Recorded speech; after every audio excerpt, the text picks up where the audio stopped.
Welcome back, guys. I am so excited to get started this week. We have a few things going on. First up, I'll be answering some of the questions you sent me through social media that revolve around the paranormal. While that's happening, I will be tackling a page of this coloring book that was designed by one of my good friends, Dustin Pari. This one's called Spooky Pages, Haunted Houses. I felt that it was the perfect pair up for a paranormal Q&A. Then at the end of the video, there will be details on a giveaway. I'll be giving away this coloring book, which is also signed by Dustin himself. In it, I'll include the page that I colored, and I'll be sure to sign that as well before I send it out. If you haven't heard, Dustin has a whole series of Spooky Pages coloring books covering haunted houses, goblins, clowns, voodoo dolls, zombies, scarecrows, Krampus, and elves. He also has 2 covering mental health and 1 on sharks. If you love all things spooky and you enjoy coloring, you will love these coloring books. I will leave the link below if you'd like to check them out. Quick little side note, if you see anything floating around, it's not an orb. Let me just jump in there and say that now, because I know one of you are going to say it. It's not. I am working at my art desk, and I have to admit, it's a complete and utter disaster. So you're just seeing fluff floating around. It's not a ghost. It's not a demon. You do not need to send help. I'll be fine. Now let's get into it. First question is, how did you become a paranormal investigator? Funny enough, I didn't grow up wanting to be a paranormal investigator. This was never part of my plan. It's something that I just kind of accidentally fell into. That being said, I have been very interested in history since I was very young, and then I got into genealogy research when I was 11. My family's had a lot of stories about paranormal experiences they've had. I've had a lot of weird things happen over the years. None of it really made sense. We're all very skeptical, but we also enjoyed telling the stories and creeping each other out. So I was skeptical, but open to it. Fast forward to about 2000-2001, I had met Jay and Grant through a mutual friend named Brandon out of Boston, and the 3 of us just hit it off. When I found out what they did, I was like, I didn't know there was anybody crazy enough to be looking for this shit. So I thought it was actually pretty cool. And they were telling me their stories, I was telling them my stories, and we just became really good friends. Fast forward a few more years, I think they got the show in 2003. A couple seasons in, they were like, you should come out on an investigation with us. And I was like, no, I'm good. I probably turned the opportunity down about 4, 5, 6 times. I just didn't feel I would be the right fit.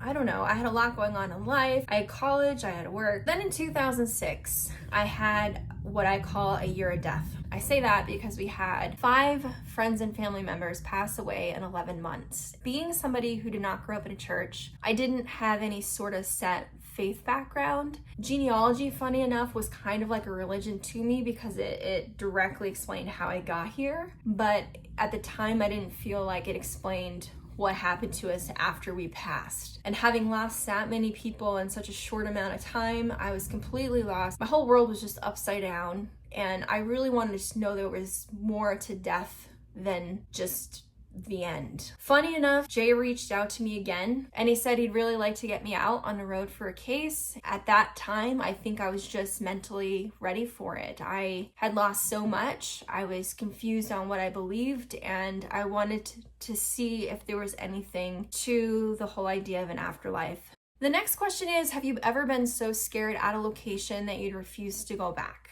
The short answer here is no. This is what is so frustrating about the paranormal today, is that it's turned into some massive clickbait with demons and possessions and all this insanity that is not the norm. I have met people that have been investigating for 20, 30, 40 plus years and have never had anything demonic or possession crazy in all of that time. As far as normal scares at a location, for me, it's usually very like real world stuff. Am I going to walk into a room that has a weak floor and do I have to worry about falling through it? Is there an open elevator shaft that I'm not aware of that I'm going to walk into? Is there actually a staircase in the stairwell? Am I going to run into a wild animal somehow that made it into this building that might bite me? Am I going to run into a squatter who isn't going to like that I'm there? Those are the things that would scare me on a case. The activity itself, when it did happen, never scared me to a level where I felt like I had to leave. And not only did I have to leave, I would never go back. Have you ever had anything follow you home from an investigation?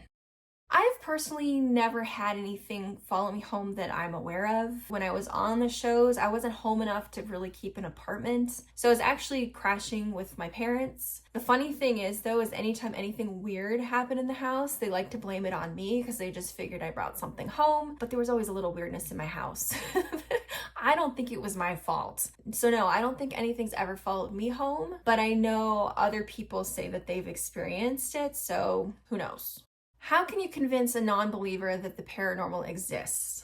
My job was never to convince others that the paranormal existed, and it's not your job to. My job was to go into a location and look for rational reasons for why people might be having the experiences that they're having. It was all about common sense, critical thinking, and debunking. In the end, we'd gather what we collected for evidence, we'd present it to our client, and we'd encourage them and the viewers to be skeptical and make up their own minds. It was not our job to tell them what to believe. Something to consider too is, what if our common beliefs today in the paranormal turn out to be very wrong in the end? Who are we to tell others what to believe when we can't even prove the paranormal exists beyond a doubt? I believe there's a place in the field for believers, skeptics, and non-believers, and I believe the mix of those helps keep the field honest. If anything, we need more people who are willing to be not only skeptical, but have the guts to stand up to the over-the-top nonsense that's being peddled today. Too many people have jumped to blind belief, which is very dangerous. It leaves the doors open for a lot of fraudulent behavior, and in the end, that could ruin the field for all of us.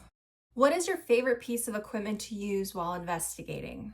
My favorite piece of equipment has always been a digital recorder. There's been many times where I've sat in a room completely alone, nobody there, not even a camera guy, none of the other investigators. I was the one in there asking questions alone, and then later I would go back and I listened to the audio, and then it seemed like clear as day there was a voice that was not mine, and it would freak me the hell out. Because I would remember being in that room, feeling like nothing was happening, knowing full well I never heard a voice, sounding like it was right next to me, no less. So when that sort of thing would show up on a recorder, I mean, how do you explain that? Personally, I think EVPs are probably the coolest pieces of evidence, and kind of unnerving too, because it's just kind of like, where the hell did that voice come from?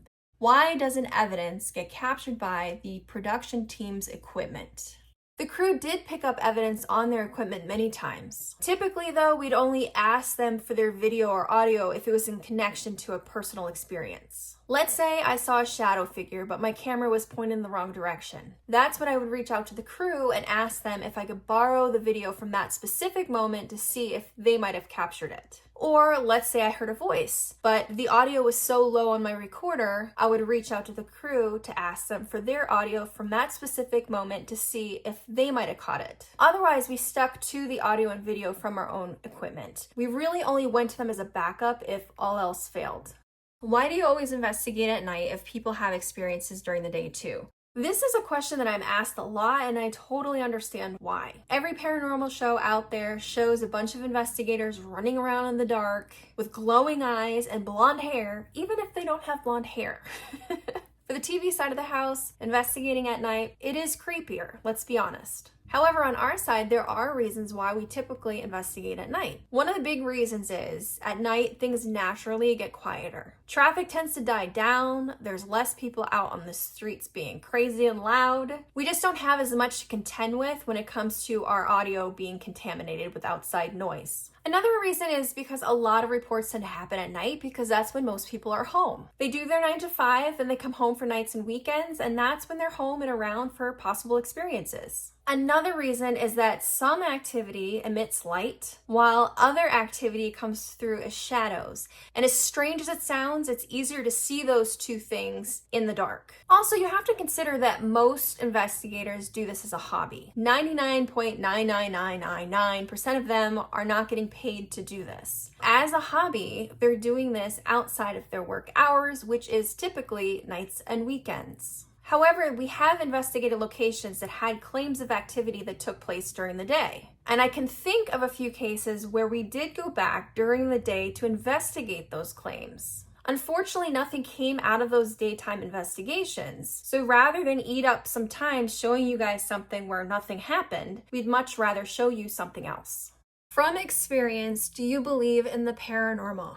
This has always been a really tough question for me to answer. Yes, I've had some really weird experiences over the years that I will absolutely swear to. However, who's to say that we won't ever be able to explain them? And who's to say our experiences won't turn out to be something completely normal and natural that has nothing to do with what we like to think it is now, people who've passed? The other thing is that experiences don't happen every day, especially the big ones, despite what some might like to make you think. Because of that, so much time passes between one big experience to the next, it leaves a lot of time for me to think and question and doubt my own experiences. Another thing that really affects my belief in the paranormal is the lengths that some people will go through to try to convince you that something is paranormal when it is clearly not. For some, a freaking raccoon could fart in the attic and they'd start running in circles screaming demon. And that is such a massive turnoff to me. All in all, I find that I'm more skeptical now than I was when I first started. And I have more questions now than I did when I first started. Even though I have had a handful of very strange experiences, I just couldn't even begin to explain what it is that we're experiencing. Overall, I guess you could say I'm skeptically open to the idea of the paranormal, but I'm still trying to figure it out. That is all the questions I have for today. Thank you guys so much for sending those in. I hope my answers made sense. I know some of them were kind of all over the place. I did the best I could based off my own experience in this wacky little space. Now for the giveaway. If you would like a chance at snagging this Spooky Pages Haunted Houses coloring book by my good friend Dustin Pari, leave a comment below telling me your favorite paranormal location. And if you have a paranormal story to share that too, because I'm sure people would love reading through it. Once this video has been live for a full 24 hours, I will go through the comments and pick somebody at random to win the book. And that person will receive the signed coloring book along with the page that I colored and I signed. That wraps things up for this week. Thank you guys so much for watching, and I look forward to seeing you again next Friday.